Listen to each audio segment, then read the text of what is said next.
नमस्कार साथियों, आज का हमारा टॉपिक रहेगा तटस्थ वक्र की विशेषताएं। तटस्थ वक्रों की विशेषताएं देखेंगे आज, और ये टॉपिक एग्ज़ाम की दृष्टि से वेरी इम्पोर्टेंट है। बिल्कुल सिंपल है, थोड़ा ध्यान लगा के पढ़ेंगे, यहीं पे क्लियर हो जाएगा तटस्थ वक्रों की विशेषता। तो इससे पहले वाले लेसन में मैंने तटस्थ वक्र का अर्थ तालिका और रेखा चित्र से उसको देखा था। एक बार थोड़ा सा देख लेते हैं। तटस्थ वक्र की परिभाषा बताई थी। तटस्थ वक्र दो वस्तुओं के ऐसे संयोगों को बताता है जिसके प्रत्येक बिंदु पर उपभोक्ता को समान संतुष्टि प्राप्त होती है। और उसको तालिका रेखा चित्र से देखा था। यहाँ पे एक्स वस्तु, यहाँ पे ले रहे थे हम वाई वस्तु। एक्स अक्ष पर एक्स वस्तु ली थी, वाई अक्ष पर वाई वस्तु। और तटस्थ वक्र की आकृति हमने इस तरह से बनाई थी।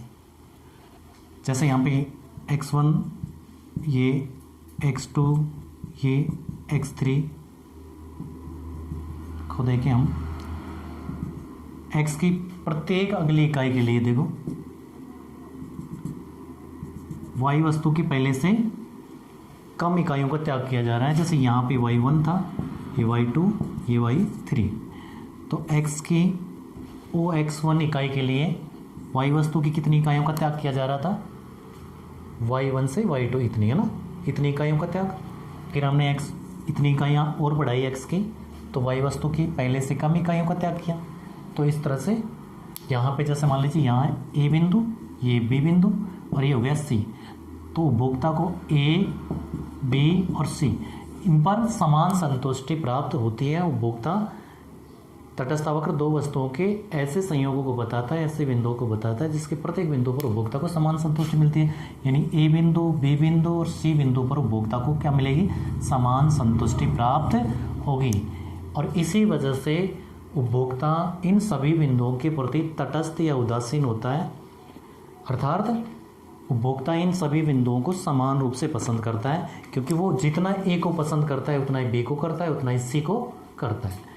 एक चीज़ और ध्यान रखना, तटस्थ वक्र का ढाल प्रतिस्थापन की सीमांत दर के बराबर होता है। तटस्थ वक्र का ढाल प्रतिस्थापन की सीमांत दर के बराबर होता है। प्रतिस्थापन की सीमांत दर marginal rate of substitution X for Y, ये ज्ञात किया था हमने डेल्टा वाई बटे में डेल्टा एक्स, यानी डेल्टा वाई में हम डेल्टा एक्स का भाग दे देंगे तो प्रतिस्थापन की सीमा दर आ जाती है। और यही तटस्थ वक्र का ढाल होता है। तटस्थ वक्र का ढाल, यही क्या है? तटस्थ वक्र का ढाल है। तो तटस्थ वक्र का ढाल हुआ प्रतिस्थापन की सीमांत दर के बराबर, यानी MRS एक्स फॉर वाई, यही क्या है? तटस्थ वक्र का ढाल है। तो ये तटस्थ वक्र के बारे में सामान्य से जानकारी हमने देखी। और इसमें जो वेरी इंपॉर्टेंट पर्सन बनता है, तटस्थ वक्रों की विशेषता ज़्यादातर पूछा जाता है एग्जाम में। तो तटस्थ वक्रों की विशेषता हम पढ़ेंगे। तो पहली विशेषता देखते हैं और बामोल के अनुसार पढ़ेंगे हम। तटस्थ वक्रों की जो विशेषताएं देखेंगे वो प्रोफेसर बामोल के अनुसार, प्रोफेसर बामोल के अनुसार मैं यहाँ पे नोट कर देता हूँ। प्रोफेसर बामोल के अनुसार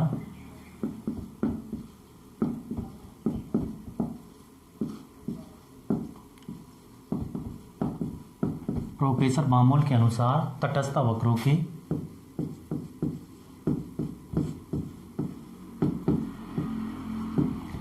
की निम्न चार विशेषताएं होती हैं। निम्न चार विशेषताएं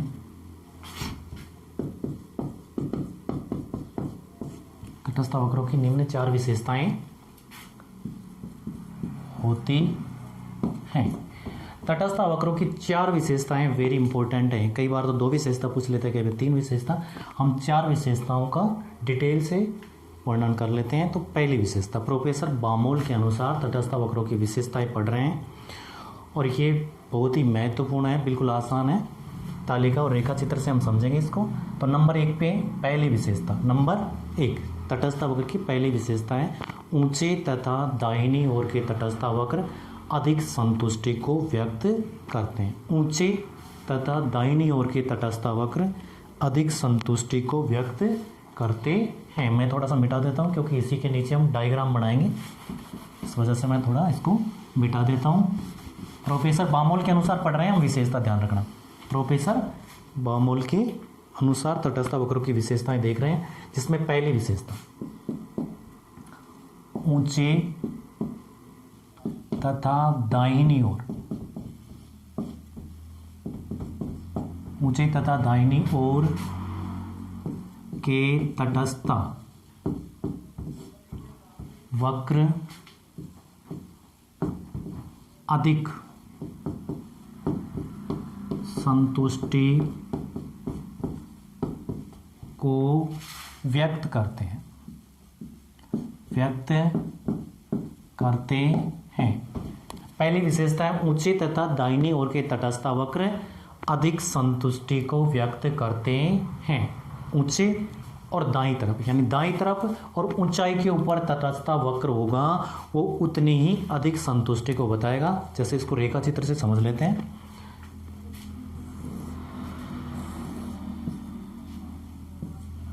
यहाँ पे 0 लेंगे।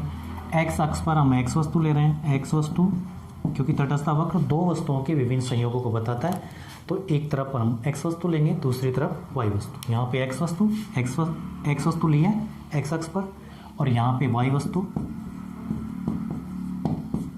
वाई एक्स पर ले रहे हैं। तटस्थ वक्र की आकृति हम बना चुके थे। तटस्थ वक्र इस तरह से होता है, ये इसको कहते हैं हम IC1 indifference curve, IC curve, indifference curve यानी तटस्थ वक्र। इंडिफरेंस नाम से पता पड़ रहा है, इंडिफरेंस यानी अंतर नहीं है। डिफरेंस का मतलब अंतर, इंडिफरेंस का मतलब अंतर नहीं, अंतर नहीं तो मतलब समान। इंडिफरेंस कर्व IC1, इसको कहते हैं मैंने IC1। अब इसी के ऊपर मैं एक और वक्र बना दूं और उसका नाम दे दूं मैं IC2। उसके बाद मैं एक और वक्र बना दूं इसी के ऊपर और इसको कह दूं IC3। तो इसमें देख रहे हैं हम ऊंचे तथा दाहिनी ओर के तटस्थ वक्र अधिक संतुष्टि को व्यक्त करते हैं। ऊंचे तथा दाहिनी ओर, देखो ऊंचाई के ऊपर जो तटस्थ वक्र होगा और दाईं तरफ होगा वो ज्यादा संतुष्टि को बताएगा। जैसे IC1 की दाईं तरफ कौन सा है IC2 और IC2 की दाईं तरफ कौन सा है IC3। तो IC1 पर मान लीजिए 50 यूटिल्स उपयोगिता मिल रही है, अधिक ये संतुष्टि 50 यूटिल्स के बराबर मिल रही है। तो IC2 पर इससे ज़्यादा मिलेगी, 50 से ज़्यादा, 60, 70, 80, 90 कितना भी लिख सकते हैं। तो मान लीजिए यहाँ पे 50 मिलती है तो यहाँ पे 100, 50 से ज़्यादा लिखेंगे हम। IC3 पर और बढ़ जाएगी, IC3 पर मान लीजिए कितना है 150। अब IC1 पर जितने भी बिंदु रहेंगे, IC1 तटस्थ वक्र पर जितने भी बिंदु रहेंगे वहाँ पे समान संतुष्टि रहेगी। एक तटस्थ वक्र पर तो एक तटस्थ वक्र के प्रत्येक बिंदु पर उपभोक्ता को समान संतुष्टि मिलती है। इसका मतलब ये हुआ कि इसके ऊपर जितने भी बिंदु होंगे A, B और ये C, इन तीनों बिंदुओं के ऊपर उपभोक्ता को समान संतुष्टि मिलेगी। यानी अगर वो A बिंदु को पसंद करेगा तो भी 50 यूटिल्स उपयोगिता मिलेगी उसको, B पर भी 50 है, C पर भी 50 है। अगर हम IC2 की बात करें, यहाँ पे ले लूँ मैं P, Q और R, P, Q और R, P, Q और R के ऊपर कितनी संतुष्टि मिल रही है, 100 यूटिल्स के बराबर मिल रही है। यानी P, Q, R के ऊपर भी उपभोक्ता को समान संतुष्टि मिलती है, कितने के बराबर, 100 के बराबर। और IC3 की बात करें हम और इसके ऊपर लूँ मैं केवल X और Y दो बिंदु लूँ और यहाँ पे संतुष्टि का स्तर कितना है, 150 हो गया।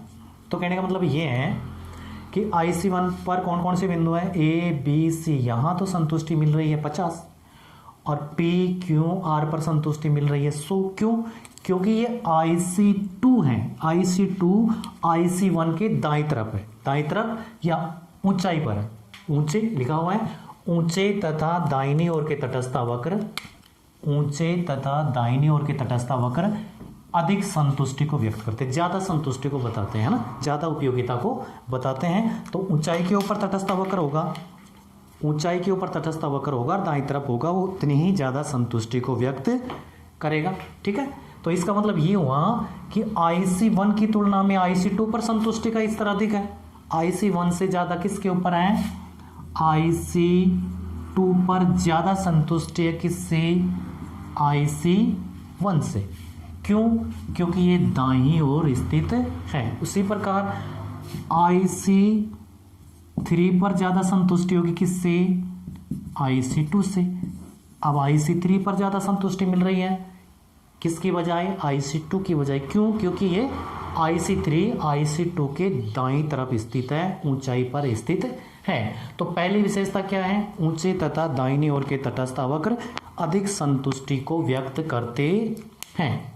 तो क्लियर हो गया होगा पहली विशेषता, ऊंचे तथा दाहिनी ओर के तटस्थ वक्र अधिक संतुष्टि को व्यक्त करते हैं। यानी जितने तटस्थ वक्र ऊपर की ओर होंगे, जो तटस्थ वक्र ऊंचाई पर होगा या दाईं तरफ होगा, ठीक है, दाईं तरफ, दायां हाथ है हमारा तो ये दाईं तरफ कहलाएगा, इससे नीचे बाईं तरफ, है ना।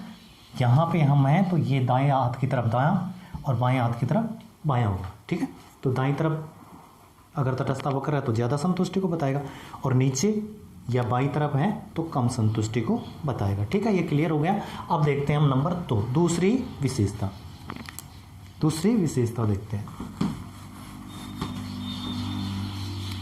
नंबर 2 पे बामोल ने लिया कि तटस्थ वक्र का ढाल ऋणात्मक होता है। तटस्थ वक्र का ढाल ऋणात्मक होता है तथा ये ऊपर से नीचे दाहिनी ओर झुकते हैं। तटस्थ वक्र का ढाल ऋणात्मक होता है तथा ये ऊपर दाहिनी ओर से ऊपर से नीचे की तरफ झुकते हैं। किस तरह से देखते हैं, मैं नोट कर देता हूं यहाँ पे। नंबर 2 दूसरी विशेषता है तटस्थ वक्र का ढाल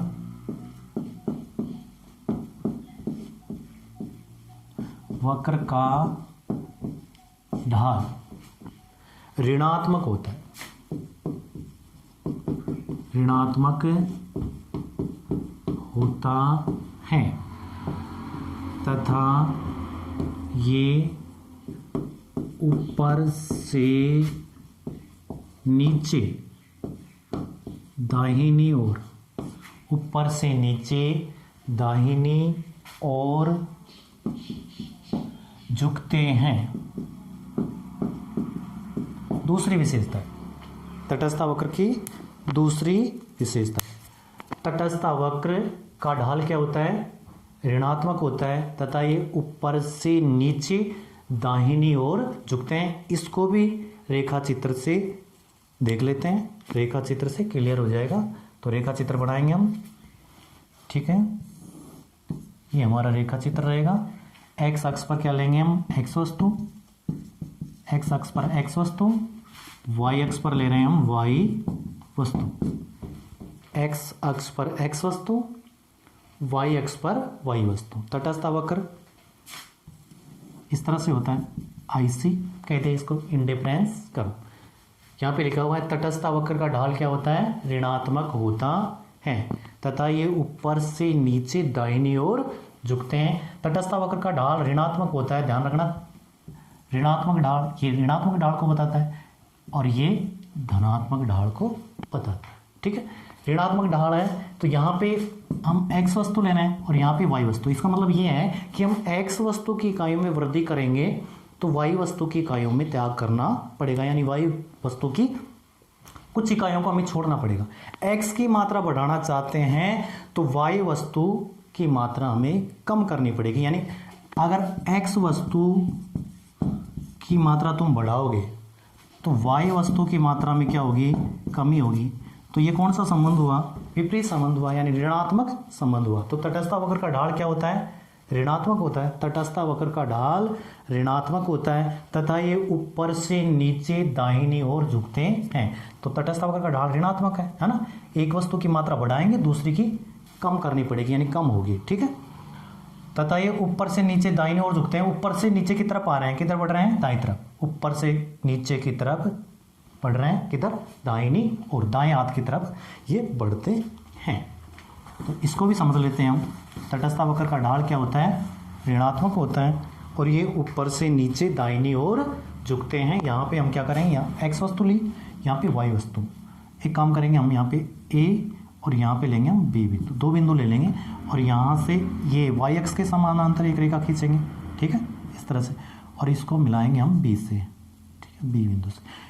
ये तो डेल्टा x कहलाएगा, यानी यहाँ से यहाँ तक एक्स वस्तु ली है हमें, तो ये डेल्टा एक्स है और ये डेल्टा वाई। यदि हम एक्स की इकाइयों में वृद्धि करेंगे, यहाँ से यहाँ तक x की इकाइयों में वृद्धि करेंगे, तो y की इकाइयों में हमें इतना कमी करनी पड़ेगी, y की इकाइयों को घटाना पड़ेगा। x की मात्रा में वृद्धि करने के लिए y में इतना परिवर्तन करना पड़ेगा। अगर तुम इतनी इकाई x की बढ़ाना चाहते हो तो y की इतनी इकाइयां हमें कम करनी पड़ेगी। ठीक है, तो ये तटस्थ वक्र का ढाल क्या होता है? ऋणात्मक होता है। क्यों होता है? क्योंकि x की मात्रा बढ़ाने के लिए, एक वस्तु की मात्रा में वृद्धि करने के लिए दूसरी वस्तु की मात्रा में कमी करना पड़ता है। दूसरी वस्तु की मात्रा में क्या करना पड़ता है? कमी करना पड़ता है। इस वजह से तटस्थ वक्र का ढाल क्या होता है? ऋणात्मक होता है। और ये नीचे ऊपर से नीचे दाहिनी ओर झुकते हैं। तो उम्मीद है ये भी क्लियर हो गया होगा। तटस्थ वक्र का ढाल क्या होता है? ऋणात्मक होता है। ये ऊपर से नीचे दाईं तरफ झुकते हैं। क्यों होता है तटस्थ वक्र का ढाल ऋणात्मक संबंध का मतलब होता है एक वस्तु की मात्रा में वृद्धि करें तो दूसरे की वस्तु की मात्रा कम हो जाए। धनात्मक संबंध होता है एक वस्तु की मात्रा बढ़ा रहे हो और दूसरी वस्तु की मात्रा भी बढ़ जाए, तो ये धनात्मक संबंध हुआ, धनात्मक ढाल को बताएगा। और ये ऋणात्मक ढाल को बताएगा। क्यों? क्योंकि x की मात्रा बढ़ाने के लिए y वस्तु की इकाइयों में कमी करनी पड़ रही है, तो इस वजह से तटस्थ वक्र का ढाल क्या होता है? ऋणात्मक होता है, विपरीत संबंध होता है। ठीक है, अब देखते हैं हम कि तटस्थ वक्र का ढाल ऋणात्मक होता है और ये ऊपर से नीचे दाईं तरफ झुकते हैं, तो ऋणात्मक होता है। कौन कौन सी आकृति तटस्थ वक्र की आकृति नहीं होती? एक बात का ध्यान रखना, ये दूसरी विशेषताओं में हम, जैसे मान लीजिए अगर ये ज़्यादा नंबर का सवाल आता है तो हमें तीन विशेषताएं और इसमें ऐड करनी पड़ेगी। दूसरी विशेषताओं में ही के 3 भाग और हमें दर्शाने पड़ेंगे। जैसे मान लीजिए तटस्थ वक्र का ढाल क्या होता है? ऋणात्मक होता है, लेकिन कौन कौन सी आकृति नहीं होती? ये दूसरी विशेषता का ही भाग है। तीसरी विशेषता इसके बाद बताएंगे। पहले कौन कौन सी आकृति नहीं होती तटस्थ वक्र की, ये देखेंगे। भाई तटस्थ वक्र का ढाल ऋणात्मक तो होता है, लेकिन कौन कौन सी आकृति में तटस्थ वक्र नहीं होता? कौन कौन सी में नहीं होता? लंबवत नहीं होता, क्षैतिज नहीं होता और धनात्मक नहीं होता है। तो उनकी चर्चा हम यहाँ पे करेंगे। ठीक है, क्योंकि अगर ये ज़्यादा नंबर का सवाल होता है और विस्तार से समझाना पड़ेगा तो हमें उन 3 विशेषताओं को भी इसमें शामिल करना पड़ेगा, लेकिन वो दूसरी की ही विशेषताएं हैं, दूसरी विशेषताओं के ही उपभाग है ना। चलो उनको देखते हैं। अब तटस्थ वक्र की आकृति कौन कौन सी नहीं होती, तो यहां पे लिखूंगा मैं तटस्थ वक्र की आकृति क्षैतिज, लंबवत व धनात्मक नहीं होती है। क्या लिखूंगा मैं? देखो यहाँ पे ये दूसरी विशेषताओं में ही शामिल है, इस वजह से मैं यहाँ पे तीर का निशान लगा के बता रहा हूँ। तटस्थ वक्र की आकृति, तटस्थ वक्र की आकृति क्षैतिज, लंबवत व धनात्मक नहीं होती है, नहीं होती है। तटस्थ वक्र की आकृति क्षैतिज नहीं हो सकती, लंबवत नहीं हो सकती और धनात्मक नहीं हो सकती है। केवल तटस्थ वक्र की आकृति कौन सी होती है? ऋणात्मक होती है। ऐसी आकृति तटस्थ वक्र की आकृति नहीं हो सकती। अब क्यों नहीं हो सकती वो देखते हैं। क्यों नहीं हो सकती? क्षैतिज आकृति क्यों नहीं हो सकती? लंबवत क्यों नहीं हो सकती? धनात्मक क्यों नहीं हो सकती? तो इसके लिए हमें तटस्थ वक्र की विशेषता ध्यान रखनी पड़ेगी या तटस्थ वक्र की परिभाषा ध्यान रखनी पड़ेगी। जैसे तटस्थ वक्र कहता है कि तटस्थ वक्र 2 वस्तुओं के ऐसे संयोगों को बताता है जिसके प्रत्येक बिंदु पर उपभोक्ता को समान संतुष्टि मिलती है। और तटस्थ वक्र का ढाल क्या था? ऋणात्मक था। ऋणात्मक का मतलब ये है कि x की मात्रा बढ़ा रहे थे तो y की मात्रा में कमी होना आवश्यक है। यदि एक वस्तु की मात्रा में वृद्धि करना चाहते हैं तो फिर दूसरी वस्तु की मात्रा में कमी हो तो फिर ये तटस्थ वक्र कहलाएगा। अगर ऐसा नहीं हो रहा है तो इसका मतलब वो तटस्थ वक्र नहीं है। x की मात्रा हम बढ़ा रहे हैं और y की वस्तु की मात्रा में कमी हो रही है, तो इसका मतलब ये तटस्थ वक्र है। और ऐसा नहीं है तो फिर तटस्थ वक्र कह नहीं सकते। तो देखते हैं क्यों नहीं है ना। तो नंबर 1 पे ले रहा हूं मैं क्षैतिज आकृति। क्षैतिज आकृति। अब क्षैतिज आकृति किस तरह से होती है, पहले तो मैं यहाँ ही इसको बना करके बता देता हूँ। इसी में तीनों डायग्राम एक साथ क्लियर कर देता हूँ मैं। ये x वस्तु है, यहाँ पे ले रहे हैं हम y वस्तु, ठीक है। ये क्षैतिज आकृति हो गई। क्षैतिज आकृति इस तरह से होती है, इसको मान लीजिए हम IC कह दें। ये हो गया हमारा IC कर्व, इंडिफरेंस कर्व। यहाँ पे ले लेता हूँ मैं लंबवत आकृति।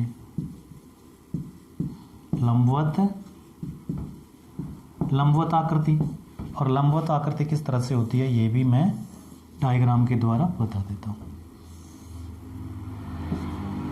x वस्तु और यहाँ पे y वस्तु, और लास्ट में नंबर 3 पे लेंगे हम धनात्मक आकृति। धनात्मक आकृति, ठीक है। ये हो गया हमारा x वस्तु और ये यहाँ पे लिया है y वस्तु। क्षैतिज आकृति होगी, लंबवत आकृति इस तरह से लेंगे हम, ठीक है। और धनात्मक आकृति ये रहेगी।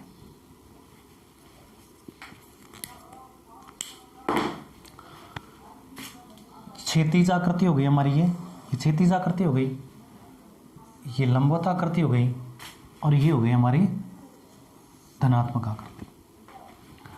अब यहाँ पे हम दो बिंदु ले लेते हैं ए और बी, उनके ऊपर संतुष्टि का स्तर देखते हैं, है ना। जैसे मान लीजिए मैं यहाँ पे एक बिंदु लूँ ए और ये एक बिंदु मैं यहाँ पे बी बिंदु। क्षैतिज आकृति क्यों नहीं होती है उसको स्पष्ट कर रहे हैं हम। ए और बी बिंदु ले रहे हैं IC कर्व पर। अब ए बिंदु के ऊपर हम देखते हैं तो ए बिंदु पर जो है x वस्तु की मात्रा कितनी मिल रही है, OX1 के बराबर, और यहाँ पे y वस्तु की मात्रा कितनी मिल रही है, OY1 के बराबर।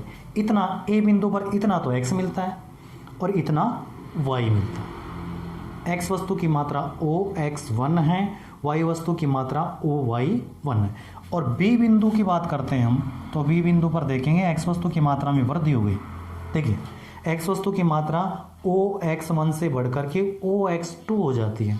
OX1 से बढ़कर कितनी हो रही है, OX2, जबकि y वस्तु की मात्रा उतनी ही है जितनी पहले मिल रही थी।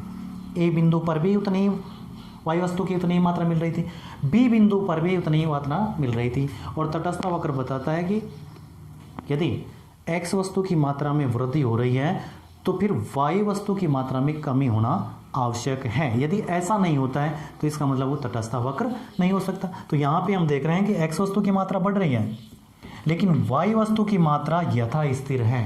y वस्तु की मात्रा में कोई परिवर्तन नहीं हो रहा। तो यहाँ पे उपभोक्ता का जो स्तर है, संतुष्टि का स्तर है, वो बदल जाएगा, क्योंकि वो ए से ज़्यादा बी को पसंद करेगा। क्यों?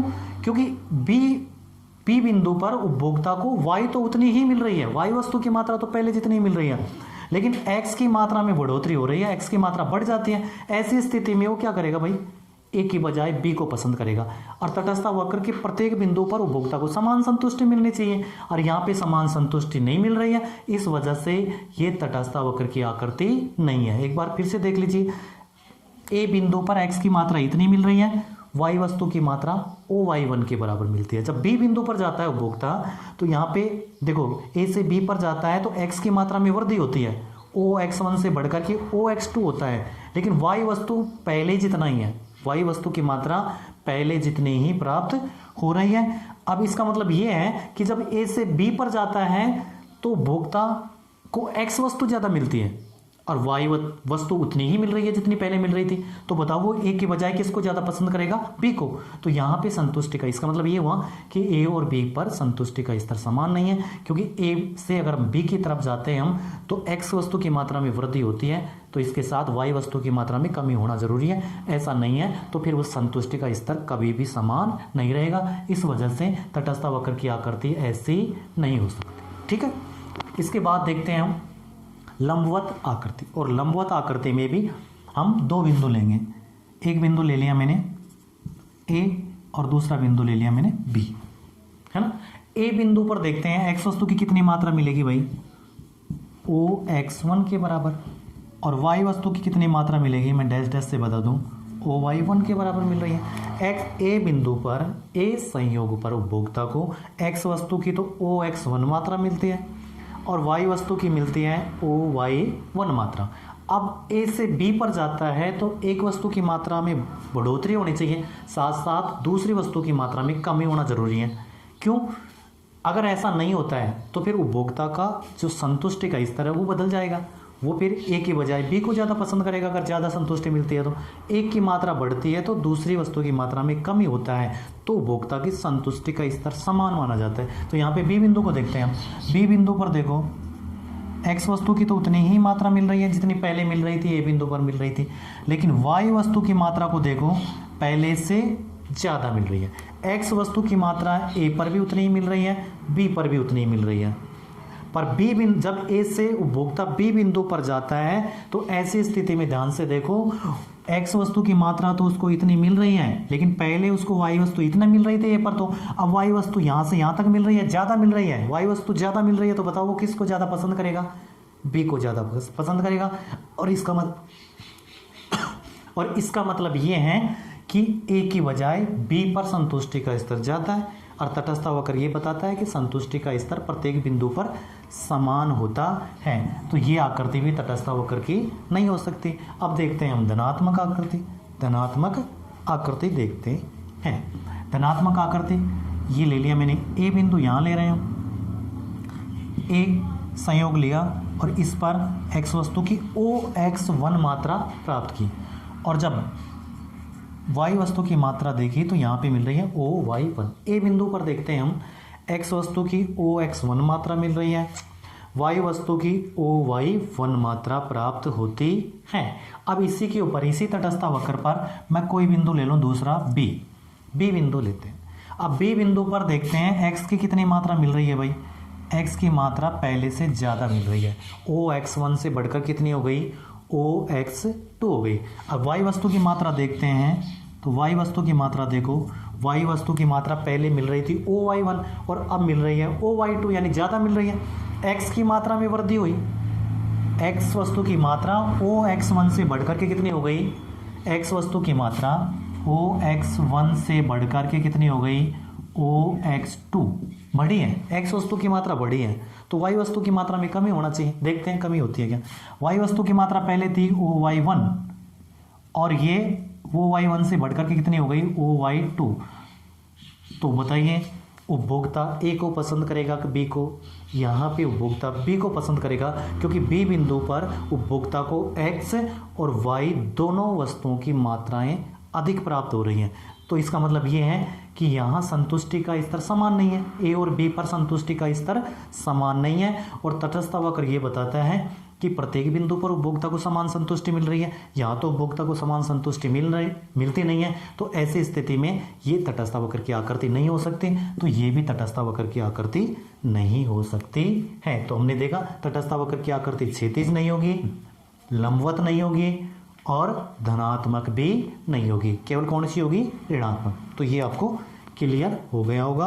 और अब हम तीसरी विशेषता देखते हैं, ये तो दूसरी विशेषता का ही भाग था। नंबर 3, तीसरी विशेषता। बामोल के अनुसार सिर्फ 4 विशेषताएं हैं, 2 विशेषता हमने क्लियर कर ली, तीसरी और चौथी विशेषता और देख लेते हैं। तीसरी विशेषता है वेरी इंपॉर्टेंट विशेषता है तीसरी, कई बार अलग से पूछ लिया जाता है। तीसरी विशेषता रहेगी हमारी, 2 तटस्थ वक्र आपस में काटते नहीं हैं। 2 तटस्थ वक्र। नंबर 3, 2 तटस्थ वक्र आपस में काटते नहीं हैं। 2 तटस्थ वक्र आपस में काटते नहीं है, काट नहीं सकते। क्यों नहीं काट सकते देखते हैं ना। इसको भी हम रेखा चित्र से समझेंगे। सबसे पहले हम रेखा चित्र बनाएंगे।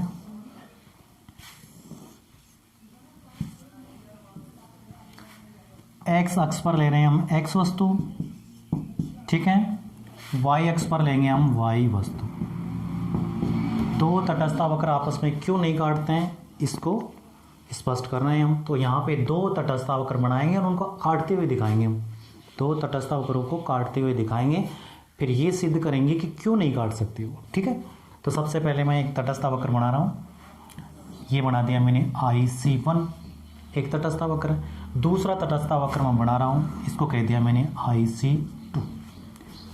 एक तटस्थावक्र IC1 है, दूसरा तटस्थावक्र IC2 है।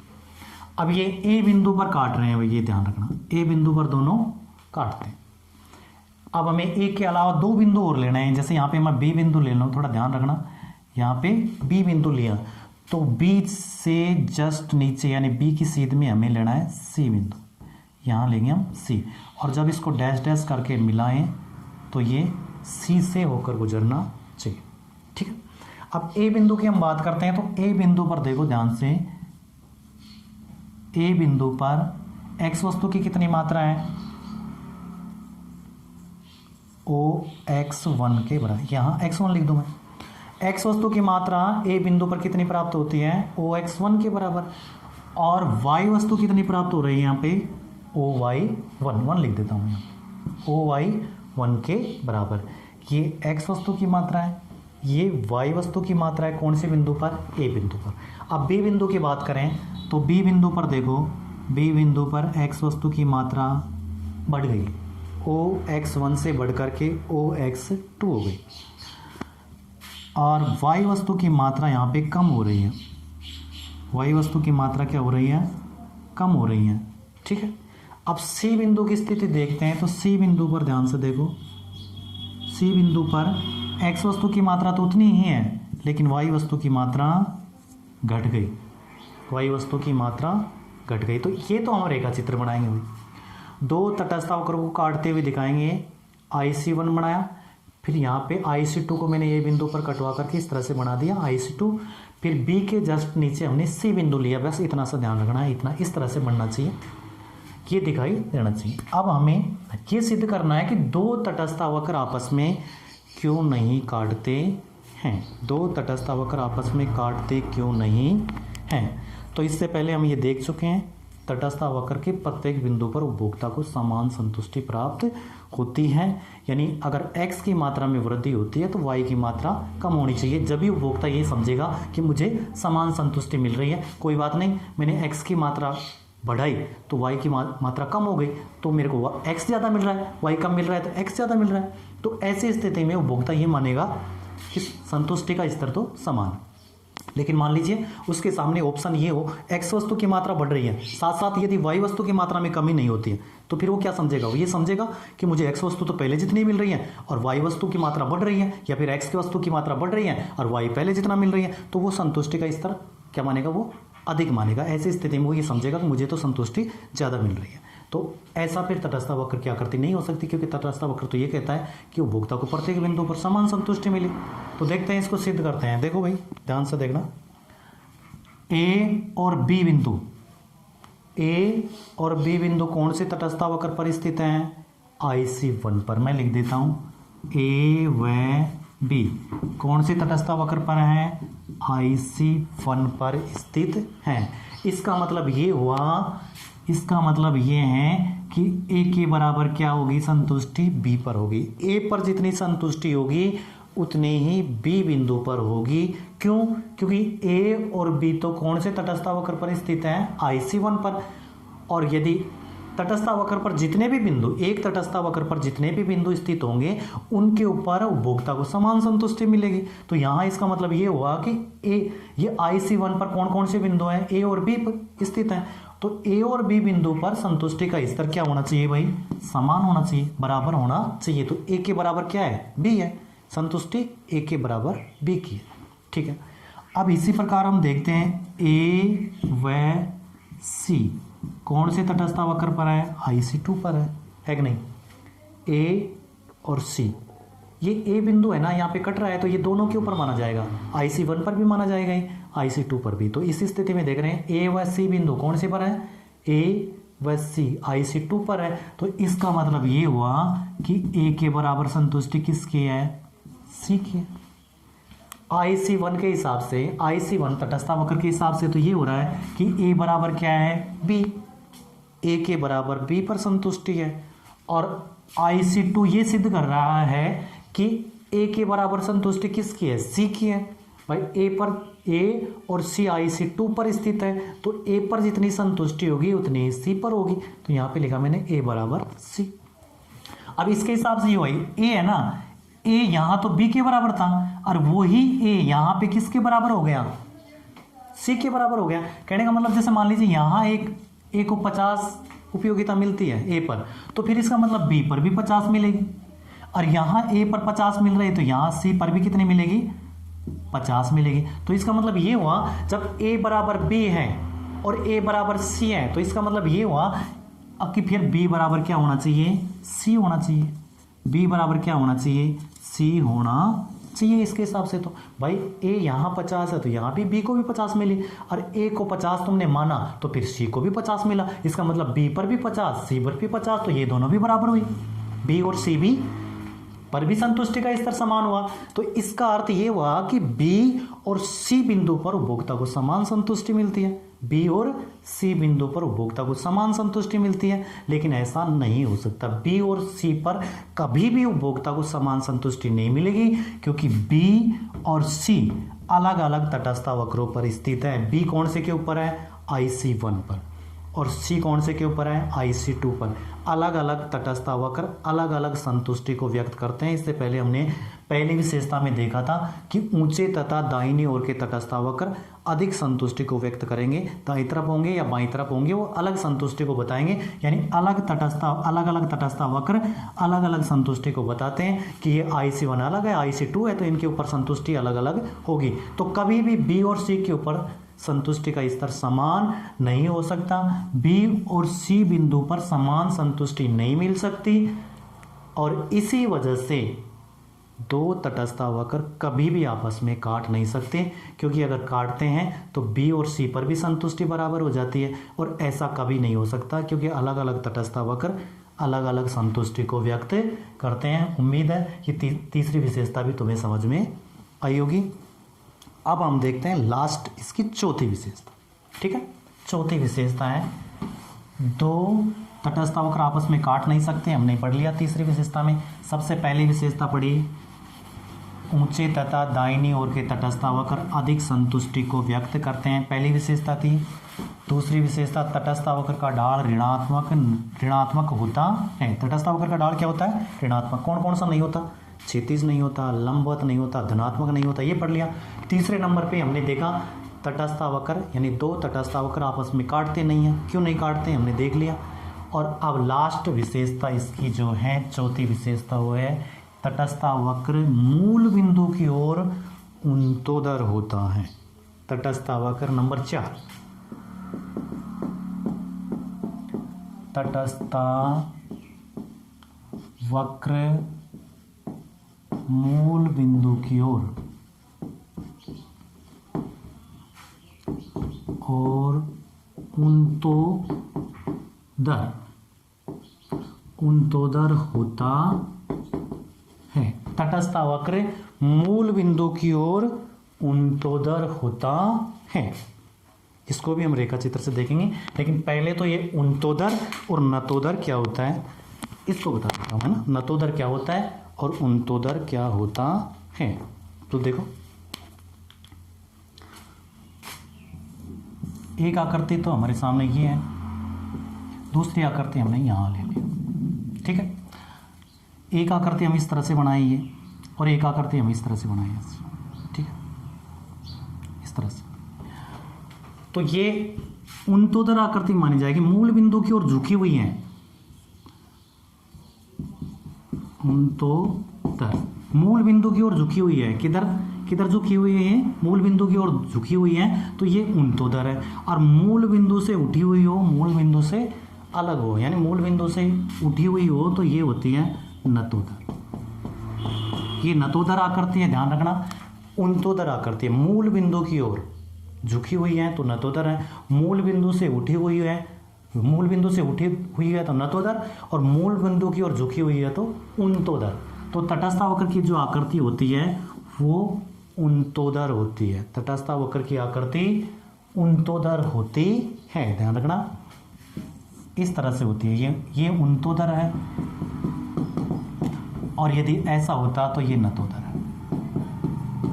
ठीक है, नतोदर आकृति है, ये उन्तोदर आकृति है। तो तटस्थ अवकर की आकृति इस तरह से होती है।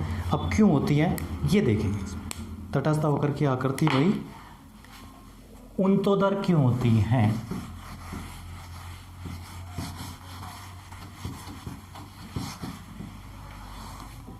तो इसके लिए मैं एक रेखा चित्र बनाता हूं।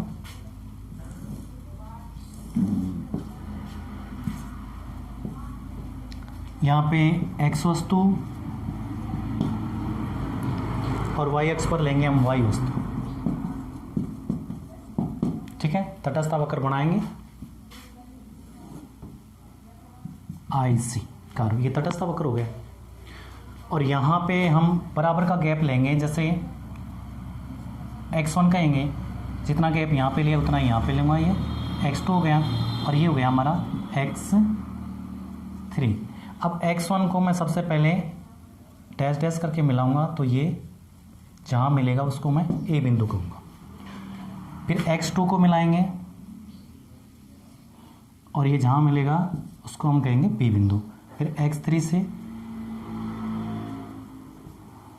इसको कह देंगे हम C बिंदु। ठीक है, और फिर A बिंदु से इधर ये डैश डैश करेंगे, ये कहलाएगा हमारा y1, और B बिंदु से डैश डैश करके मिलाएंगे तो ये y2 कहलाएगा, और C बिंदु से जब डैश डैश करके हम इसको मिलाएंगे तो ये कहलाएगा y3। तो तटस्थ वक्र मूल बिंदु की ओर उन्तोदर होता है, मूल बिंदु की ओर झुका हुआ होता है। क्यों? क्योंकि प्रतिस्थापन की सीमांत दर घटती हुई होती है। प्रतिस्थापन की सीमांत दर घटती हुई होती है। प्रतिस्थापन की सीमांत दर क्या होती है, मैंने बताया x के लिए y वस्तु की त्यागी गई मात्राएं क्या होती है, प्रतिस्थापन की सीमांत दर होती है। अब त्यागी गई मात्रा क्या बता रहा है इसमें, प्रतिस्थापन की सीमांत दर घटती हुई होती है। MRS x फॉर y क्या होती है, घटती हुई होती है। प्रतिस्थापन की सीमांत दर घटती हुई होती है। प्रतिस्थापन की सीमांत दर घटती हुई होती है। तो देखते हैं ये किस तरह से घट रही है या बढ़ रही है।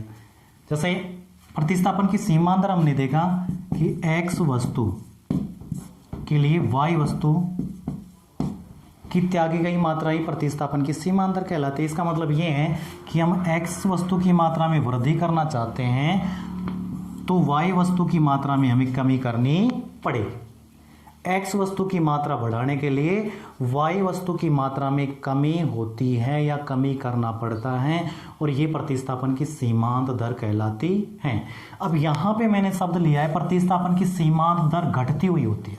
घटती हुई होती है, इसका मतलब ये है कि हम x की प्रत्येक अगली इकाई के लिए, x की प्रत्येक अगली इकाई के लिए y वस्तु की पहले से कम इकाइयां छोड़ने के लिए तैयार होंगे। कहने का मतलब x की प्रत्येक अगली इकाई के लिए, यानी मान लीजिए x की मात्रा बढ़ाया तो पहले हम y की 5 इकाई छोड़ रहे थे, उसके बाद अब 4 इकाई छोड़ेंगे, फिर x की मात्रा बढ़ाएंगे तो 3 छोड़ेंगे, यानी पहले से कम इकाई छोड़ेंगे y की।